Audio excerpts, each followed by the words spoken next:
Hello friends, PowerPoint basic സീരീസിൻ്റെ പുതിയൊരു വീഡിയോയിലേക്ക് എല്ലാവർക്കും സ്വാഗതം. ഇന്നത്തെ വീഡിയോയിലൂടെ PowerPointൽ ഇക്വേഷൻസ് എങ്ങനെ ആഡ് ചെയ്യാമെന്ന് പരിചയപ്പെടാം.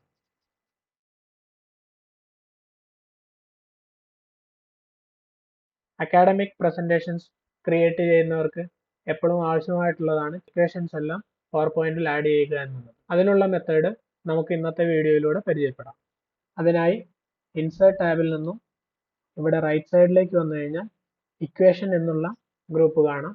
അതിലെ ഡ്രോപ്പ് ഡൗൺ ക്ലിക്ക് ചെയ്ത് കഴിഞ്ഞാൽ ഇവിടെ വിവിധ തരം ഇക്വേഷൻസിൻ്റെ ഫോം കാണാവുന്നതാണ്.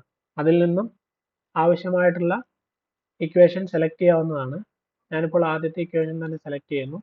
സോ നമുക്ക് ആ ഒരു ഇക്വേഷൻ ഇവിടെ സ്ക്രീനിൽ കാണാം. ഇനി ഇതോടൊപ്പം തന്നെ ഇവിടെ നമ്മുടെ ഇക്വേഷൻ എന്നുള്ള ഈ ഒരു ടാബ് ഇപ്പോൾ ഓപ്പൺ ആയിട്ടുണ്ട്. അതിൽ നമുക്ക് സിമ്പിൾസ് എന്നുള്ള ഈ ഒരു ഗ്രൂപ്പിൽ നോക്കിക്കഴിഞ്ഞാൽ ബേസിക് മാത്തിന് ആവശ്യമായിട്ടുള്ള എല്ലാ സിമ്പിൾസും ഇവിടെ അവൈലബിൾ ആണ്. വിവിധ തരം Greek letters, addition, subtraction, greater than, less than എല്ലാം ഉണ്ട്. അതോടൊപ്പം തന്നെ ഇവിടെ സ്ട്രക്ചേഴ്സ് എന്നുള്ള ഈ ഒരു ഗ്രൂപ്പിൽ പോയി കഴിഞ്ഞാൽ നമുക്ക് വിവിധ തരം ഇക്വേഷൻസ് ആഡ് ചെയ്യാനുള്ള ഓപ്ഷൻസും ലഭിക്കുന്നതാണ്.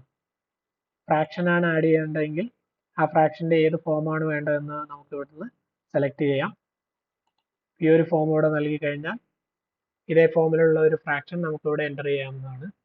അതിനായി ഈ ആദ്യത്തെ ബോക്സിൽ ക്ലിക്ക് ചെയ്ത് അവിടെ ടൈപ്പ് ചെയ്ത് കഴിഞ്ഞാൽ നമ്മൾ ടൈപ്പ് ചെയ്യുന്ന ലെറ്റേഴ്സ് അവിടെ വരുന്നതാണ്. ഓക്കെ, അതുപോലെ തന്നെ എക്സ്പോണൻഷ്യൽ ഫോമും നമുക്കിവിടെ ടൈപ്പ് ചെയ്ത് നൽകാം. വിവിധ തരം ട്രിഗ്നോമെട്രിക് ഫങ്ഷൻസ് ആഡ് ചെയ്യാനുള്ള ഓപ്ഷൻസ് ഇവിടെയുണ്ട്.